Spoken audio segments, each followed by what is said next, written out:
Friends, आज बाजार ने जबरदस्त बाउंस बैक दे दिया, यानी सबको चौंका दिया। जो कल गिरावट हुई उतनी ही रिकवरी आज फिर हो गई। लेकिन क्या ये जो रिकवरी हुई है, क्या ये वाकई में परमानेंट है या फिर यहाँ पे टेम्पररी है? क्या फिर से भयंकर गिरावट हो सकती है? तो बहुत ज़्यादा चौंकाने वाली बातें निकल के आ रही है। जो बड़े इंटरनेशनल इन्वेस्टर है मार्क मोबियस, उनकी तरफ से एक बहुत ही ज़्यादा डरावनी बात कही गई है। क्या है उनका स्टेटमेंट, जानेंगे इस वीडियो के माध्यम से। दूसरी तरफ एफआई का रुख बहुत ही ज़्यादा डरावना बना हुआ है, यानी एक तरह से कहे तो बहुत ज़्यादा बिकवाल बने हुए हैं एफआई, और ऐसे में बाजार में बड़ी तेज़ी की संभावना बहुत ज़्यादा मुश्किल लग रही है। तो क्या बाजार में और गिरावट होगी या फिर यहाँ से बाजार संभल जाएगा? जिस तरह से आज पॉजिटिव माहौल बना है, क्या सारे के सारे शेयरों में उसका फायदा मिला है? तो जानेंगे इस वीडियो के माध्यम से आगे क्या संभावना बनी है बाजार को, क्या स्ट्रेटेजी रह सकती है हमारी आगे। साथ में दो तीन बड़ी अपडेट है मार्केट को लेकर, उसको भी जानेंगे, जिससे आपको भी समझ में आएगा क्या आगे आपकी रणनीति हो सकती है। लेकिन फ्रेंड, उससे पहले अगर आप पहली बार हमारे चैनल पे आए तो चैनल को सब्सक्राइब कर दीजिए, एक बेल आइकॉन दबा दीजिए ताकि जब भी नया वीडियो बने पहला नोटिफिकेशन आपको मिले। वीडियो पसंद आए तो लाइक शेयर जरूर कीजिए। चलो फ्रेंड, वीडियो स्टार्ट करते हैं। मैं हूँ आपका दोस्त SB दवे और हमारे अपने चैनल ऑनलाइन कमाई में आपका बहुत बहुत स्वागत है। सबसे पहले BSE सेंसेक्स की बात कर लेते हैं। तो ओपनिंग हुई थी सुबह 56,731 पर, लो बना है 56,438 का, तो काफ़ी नीचे गया, लेकिन फिर ज़बरदस्त वैल्यूबल बाइंग शुरू हुई। 58,211 का इसने हाई बताया और अंत में 58,142 पर क्लोजिंग दिया, जहाँ पे 1,736 पॉइंट की बड़ी तेज़ी देखने को मिली, यानी 3.08% की ज़बरदस्त तेज़ी। जितनी कल गिरावट हुई थी उतनी ही फिर तेज़ी बन गई और काफ़ी ज़्यादा राहत मिल गई।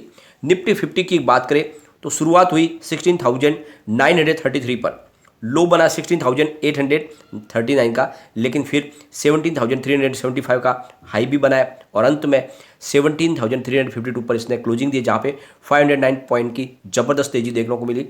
3.03% निफ्टी 50 भी बढ़ा आज, तो एक तरफा तेज़ी बनी है काफ़ी ज़्यादा।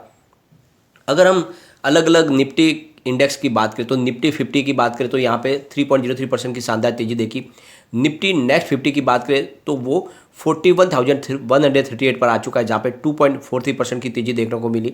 निफ्टी 100 की बात करें तो 17,560 पर आ चुका है, जहाँ पे 2.93% की तेज़ी देखने को मिली। निफ्टी 200 की बात करें तो 9,148 पर आ चुका है, जहाँ पे 2.92% की तेज़ी देखने को मिली। निफ्टी 500 की बात करें तो 14,805 पर आ चुका है, जहाँ पे 2.81% की तेज़ी देखने को मिली। निफ्टी मिड कैप 50 की बात करें तो 8,124 पर आ चुका है, जहाँ पे 3.09% की तेज़ी देखने को मिली। निफ्टी मिड कैप 100 की बात करें तो 29,375 पर आ चुका है, 2.86% की तेज़ी देखने को मिली। निफ्टी स्मॉल कैप 100 की बात करें तो 10,475 पर आ चुका है, 2.51% की तेज़ी देखने को मिली। इंडिया VX 10.29% की गिरावट देखने को मिली। निफ्टी मिड कैप 150 की बात करें तो 11,045 पर आ चुका है, 2.56% की तेज़ी देखने को मिली। निफ्टी स्मॉल कैप 50 की बात करें तो 4,843 पर स्तर बता दिया है, 2.33% की तेज़ी देखने को मिली। निफ्टी स्मॉल कैप 250 की बात करें तो 9,370 पर है, जहाँ पे 1.99% की तेज़ी देखने को मिली। Nifty mid and small cap 400 पर 10,440 का स्तर बताया, 2.39% की तेज़ी देखने को मिली। तो ये बात गौर करने वाली है कि कल जब गिरावट हुई थी तो निफ्टी स्मॉल कैप और मिड कैप और सारे के सारे करीब 4 से 5% की ज़बरदस्त गिरावट हुई थी, लेकिन आज रिकवरी मात्र 2 से 3% की ही देखने को मिली, यानी बहुत ज़्यादा कल धुलाई हुई थी, उतनी रिकवरी देखने को नहीं मिली। अभी भी लोगों में डर बैठा हुआ है। ये बात समझ ले कि भले ही सेंसेक्स फिर से उसी स्तर पे पहुंच गया, लेकिन छोटे मझोले स्मॉल कैप इंडेक्स के अंदर ज़बरदस्त धुलाई हुई है और वो अब उनकी रिकवरी लगभग आधी हुई है। अब सेक्टर वाइज देखें तो निफ्टी बैंक की बात करें तो 38,170 पर आए, जहाँ पे 3.42% की हमें रिकवरी देखने को मिली। कल बड़ी गिरावट हुई थी और उसके पीछे वो बैंकिंग फ्रॉड का मामला था, जहाँ पे 28 बैंकों को चूना लगाया गया ABG CPR के माध्यम से। निफ्टी ऑटो की बात करें तो 11,552 पर आ चुका है, 11,552 पर आया है, जहाँ पे 4.01% की शानदार तेज़ी देखने को मिली है। ऑटो सेक्टर ने अच्छी खासी रिकवरी दिखाई। निफ्टी फाइनेंशियल सर्विस की बात करें तो 17,584 पर आया है, जहाँ पे 3.08% की तेज़ी देखी। निफ्टी FMCG में 36,438 का स्तर आ चुका है, 2.18% की तेज़ी देखी हमने। निफ्टी IT की बात करें तो 34,913 पर है, जहाँ पे 3.05% की अच्छी तेज़ी देखने को मिली। कल निफ्टी IT भी कम टूटा था, लेकिन आज अच्छी खासी इसमें हमें तेज़ी देखने को मिली। निफ्टी मीडिया की बात करें तो 2,208 पर है, जहाँ पे 3.77% की शानदार तेज़ी देखने को मिली। निफ्टी मेटल की बात करें तो फ्रेंड्स 5845 का स्तर आ चुका है, 2.21% की तेजी देखी। निफ्टी फार्मा की बात करें तो 13,356 का स्तर अब दिखा दिया है, 0.79% की तेजी देखने को मिली। निफ्टी पीएसयू बैंक की बात करें तो 2898 पर आ चुका है, 3.99% की शानदार तेजी देखने को मिली।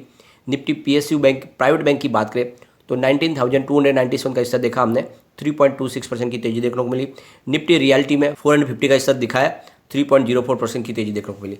तो ओवरऑल सेक्टर वाइज देखें तो अच्छी खासी रिकवरी हो चुकी है, लेकिन जो पिटाई हुई है वो मिड और स्मॉल कैप की ज़्यादा हुई है। अब बात करें दूसरे विदेशी बाजारों की तो फिलहाल अभी भी बहुत ज़्यादा निगेटिव माहौल बना हुआ है और इसका असर आने वाले समय में देखने को मिल सकता है। यानी जो हमारी तेज़ी है वो परमानेंट रहने की जो है जो हमारी फिलहाल जो तेज़ी है वो टेम्परेरी लग रही है, क्योंकि सारे के सारे इंटरनेशनल मार्केट में ज़बरदस्त दबाव बना हुआ है।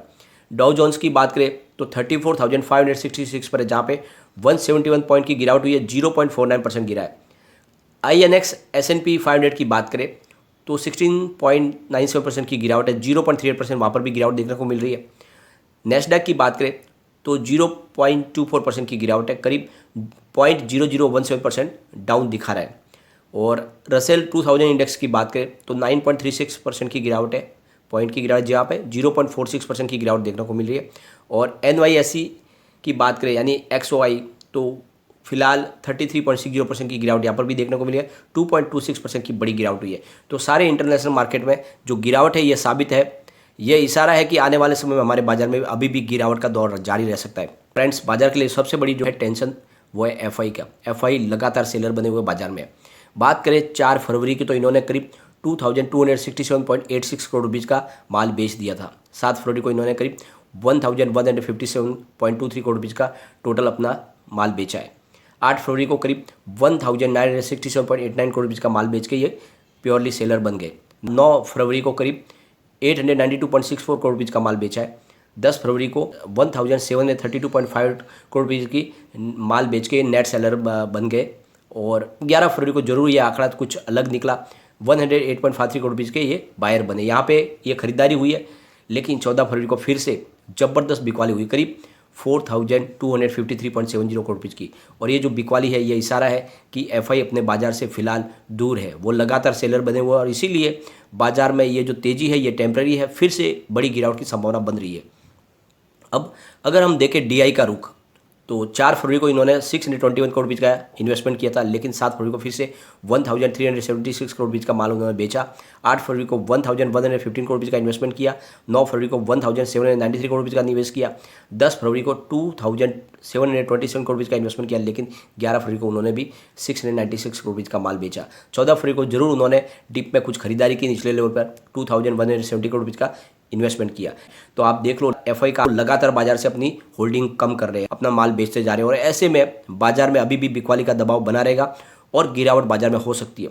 और इसके पीछे जो सबसे बड़ी खबर निकल के आ रही है वो है मार्क मोबियस के माध्यम से। यह एक इंटरनेशनल इन्वेस्टर है जो बहुत बड़ी इन्वेस्टमेंट करते हैं, इंडियन मार्केट में भी करते हैं। उनका कहना है कि आने वाले समय में 10% की सेंसेक्स में गिरावट देखने को मिल सकती है। ये बहुत बड़ी चौंकाने वाली बात है। इमर्जिंग मार्केट में पैसा लगाने वाले ये दिग्गज निवेशक है मार्क मोबियस, उन्होंने ये स्टेटमेंट दिया है आज के दिन में ही। CNBC TV 18 को इनका इंटरव्यू है जिसमें उन्होंने कहा है कि बाजार में अभी भी 10% की गिरावट हो सकती है। भले ही अभी फिलहाल बाजार बुल मार्केट की गिरफ्त में है, लेकिन बाजार में अभी भी 10% की गिरावट की संभावना बनी है। ये बहुत ज़्यादा चौंकाने वाली बात है। अगर ऐसा हो जाता तो फिर सेंसेक्स 53,000 तक पहुँच सकता है। और इसके बीच में 7% मार्केट तो ऑलरेडी ऊपर के लेवल से गिर चुका है, उसके बावजूद भी अगर 10% की गिरावट होती है तो बड़ी गिरावट की जाएगी। लेकिन फिर भी वो कहते हैं कि बाजार में इस इंडियन मार्केट को लेकर वो बुलिश है और अभी वो अपना इन्वेस्टमेंट इंडियन मार्केट में रखना पसंद कर रहे हैं।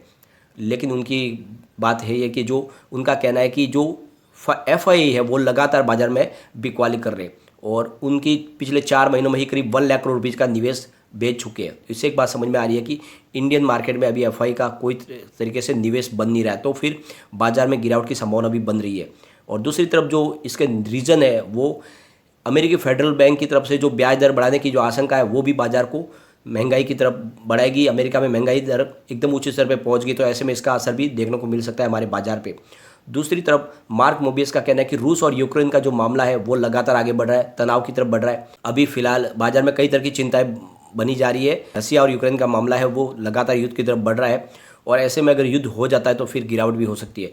तो बाजार के लिए अभी बहुत ज़्यादा चिंता की बातें हैं और इसको अभी ध्यान में रखना है। तो लगातार एग्रेसिव खरीदारी न करें आज के बाजार को देखकर, क्योंकि बाजार में फिर गिरावट की संभावना बन सकती है और ये एक तरह से एक बड़ी गिरावट के बाद में एक बाउंस बैक है जिसको बहुत तेज़ी से आया है, लेकिन ये टेम्पररी है, ये आपको खास ध्यान रखना है।